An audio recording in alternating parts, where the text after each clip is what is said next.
po, napapaganon, ganon din ang pagkakabagsak niya. So, lahat dito may, ano siya, may tama siya dito sa tuhod niya, tumutubo na.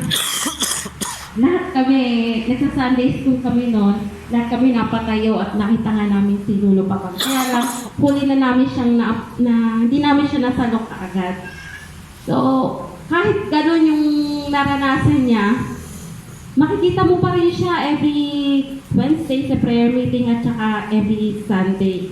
So, unang-una nakita ko kay Papang yung pag-asa niya at patuloy siyang nabubuhay dahil sa pagmamahal at sa pagtitiwala na ibinibigay ng Diyos para sa kanya. Yung pangalawa ay yung as a model na even kahit matanda na ay kaya mo pa rin maglingkod sa Panginoon. Hindi mo kalilimutan, hindi mo isasawalang bahala ang gawain ng Panginoon. Lagi niyang priority. At ang pangatlo ay siya ay nagiging hindi lang modelo sa amin, kundi sa lahat. Kahit na siya ay nahihirapan. Ayan po. Yun po yung maikli lang ang pagsasama namin ni Lolo Papang, pero yung maikling yun ay marami akong natutunan kay Lolo Papang. Sabi nga sabi ko nga sa Panginoon, Lord, kahit pala kuhanin mo na pala yung buhay ng tao ng mas maaga or mas matanda na, ay pag talagang may katiyakan sa iyong kaligtasan, hindi ka magwo-worry. Kasi you have a living God, you have a certain God, at sabi, Jesus is same today, yesterday, and tomorrow. Amen. Thank you po. Salamat.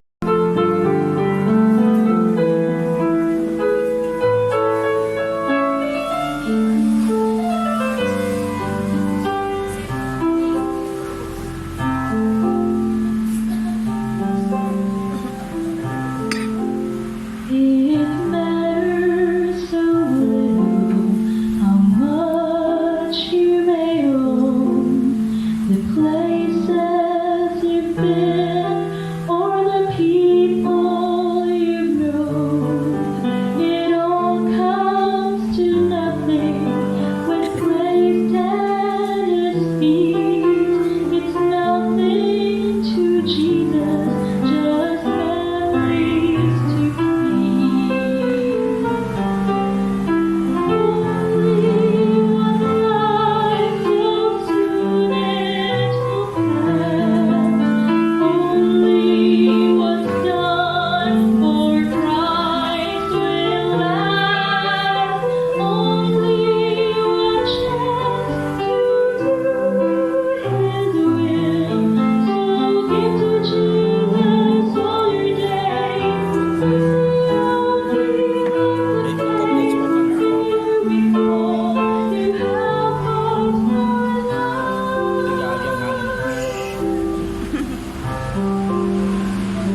welcome po yung Katverlagan and the church. At saka yung mga kapatid po dito sa New Hope Baptist Church. First of all, salamat po sa inyong pag-support sa Pastor Bernaldez, sa Ma'am Bernaldez, at tsaka kay Pakang. Narinig po namin lahat ang inyong sa totoo para sa kanya. Salamat po. Bilang anak, ako'y bunso na babae. Ang span ng pagsama ko sa tatay at nanay ko ay very long. Kasi grade 6 ako, nawalan ng trabaho ang tatay. Nag-early retire siya sa trabaho dahil sakit niya na may hika siya.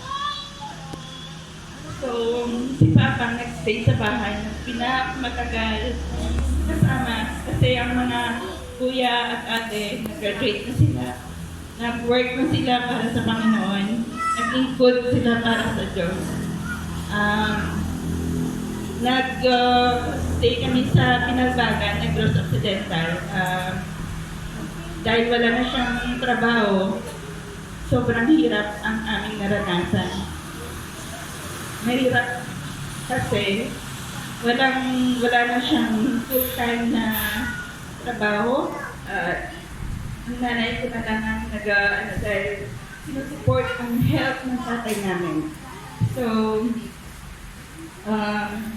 hindi ka kahit ako, hindi ko patong ang plan ng Panginoon dahil pinatagal niya yung buhay ng tatay namin hanggang 84 years. May 84 siya next month, May 15. May 15, 84 years old na. Ang isa kong share sa buhay ng tatay ko ay gusto niya kami na magpatuloy sa Panginoon, katulad sa mga kuya ko at ate na naglingkod sa Panginoon. Dahil sa kahirapan, hindi ko rin malaman kung bakit kami naka-survive. It's because, nalaman ko dahil it's because of God's faithfulness. Ang isang sinuro ng aking ama ay humility, maging humble. Kasi, nag-aral po ako na kahit mahirap, nag-survive kami sa school. First honor hanggang high school. Parang may tendency na maging mayabang ka. Ang isang sabi ng tatay ko, walang mahirap, walang mayabang na hindi pinuputol ng Panginoon. Sa edad ko na to, ay hindi ko naranasan na kinurot, kahit kurot, hindi ako nakurot ng tatay ko, hindi ako napalo, pero ang salita ng Panginoon na tinuro niya sa amin, dalawa sila ng nanay ko, ay andyan hanggang kami ay kukunin din ng Panginoon. Ang nakita ko sa tatay-nanay ko ay sila ay hindi nanawa na manalangin. Dahil kami ay nasa bahay, nakikita namin kung paano sila namumuhay para sa Panginoon. Before sila magtulog, ang bigtiyan nila ay hindi nakahiwalay sa kanila. Nasa bed talaga sila. At mag-pray isa-isa from the very panganay hanggang sa bunso. Kahit mga kaapuhan sa isa yan ng tatay-nanay ko. Tapos, yan ang nakita ko. Hindi sila manalangin sa kanilang mga anak. At sa pagbasa ng Biblia sa araw-araw, nung wala na ako sa Guimaras, nakwento sa akin ng mga kapitbahay niya, mga pamangkin, na umaga pa lang, gumigising na ang dalawang matanda na mag-pray at kumakanta sila. Naririnig niya nila. So, yun yung mga legacy na iniwan ng aming mga magulang sa amin. Na maging prayerful, hindi maghiwalay sa Panginoon, sa aming mga buhay, sa aming kanya-kanyang pamilya, dapat magpatuloy po kami sa Panginoon. Naranasan ko na nag-college na rin, kahit walang pera. Nakapasa ako ng exam sa Iloilo, pero at the time they were in Negros Occidental. Sumunod ang tatay-nanay ko, dahil nasa Iloilo na ako, pumunta sila sa Guimaras na mag-settle, kahit wala kaming bahay doon. Pero taga doon ang tatay ko, na nagkaroon kami ng privilege na makilala ang aming mga relatives. Kasi kaliwalay kami sa isang island kung saan ang tatay namin ay nakatira.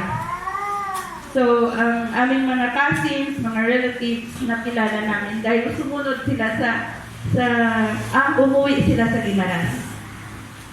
Nakilala namin ang aming mga cousin, isa sa aming mga cousin, si Pastor Natividad. Nandito po siya ngayon.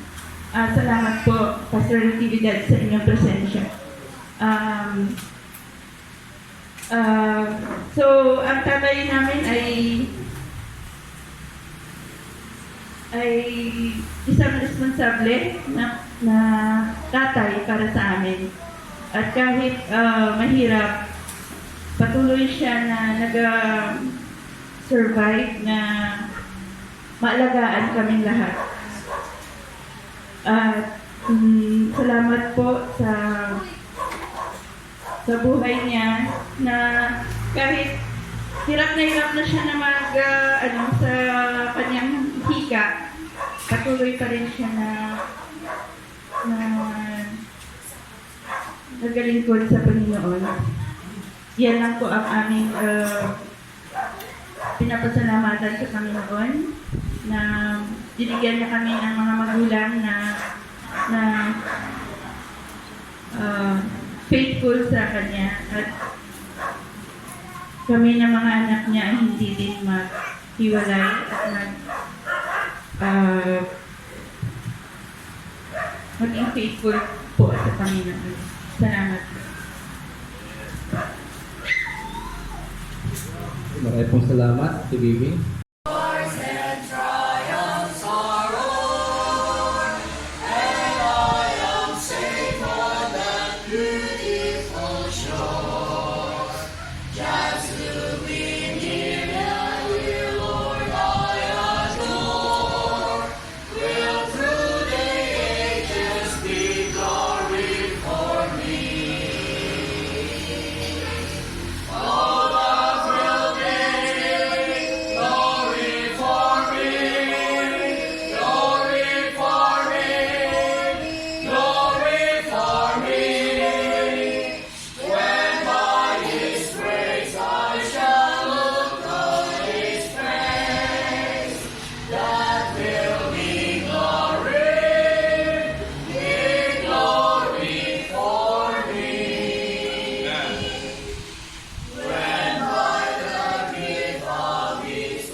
Pero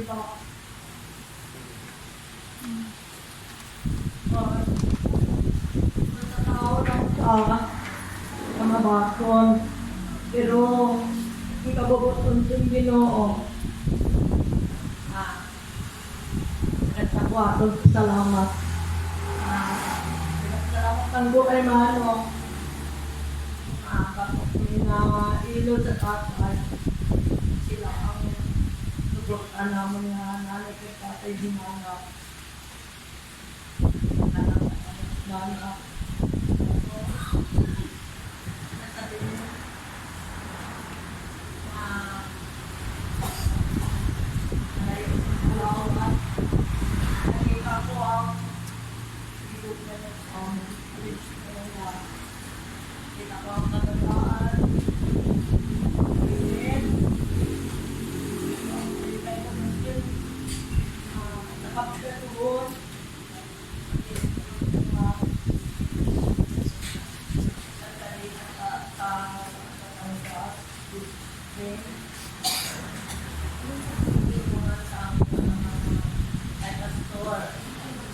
Salamat din nagyapon.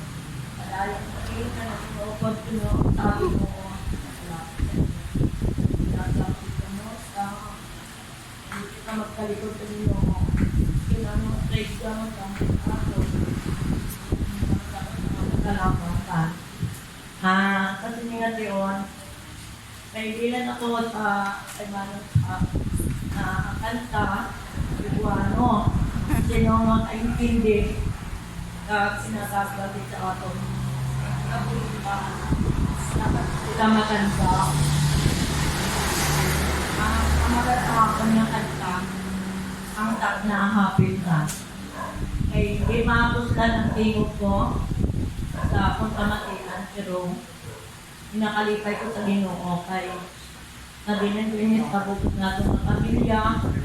Sa hindi pa nakakilala sa Ginoo, na may mga pamangkot, kung di ka pang sa Ginoo at ikabuhi ka, dapat hindi ka maganda.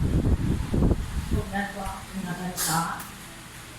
Ang tak na hapit na, ang patay pagabanhawon, ang buhi pagalalingon, anan nga kaya balinon, ang tak na hapit na, busa makahigala, ikaw undang na ba, sa kinabuhi mo na karon. Makabalik sa liwan, ikaw magandang na, tanan nga ba na mo karon. Pusa mga higala, ikaw andam na ba, sa kinabuhi mo na karon. Ang patay pagabanhawon, ang buhi pagalalinon, mga higala, pusa mga higala, ikaw andam na ba, sa kinabuhi mo na karon. Mo balik sa liwan, ako sa handa ka na, sa kinabuhi mo na karon. Mo sa among higala, ikaw andam na ba, sa kinabuhi mo na karon.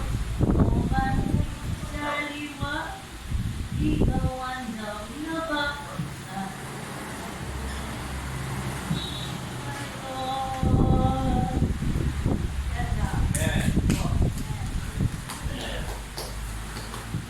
Salamat po, TNTC. Okay.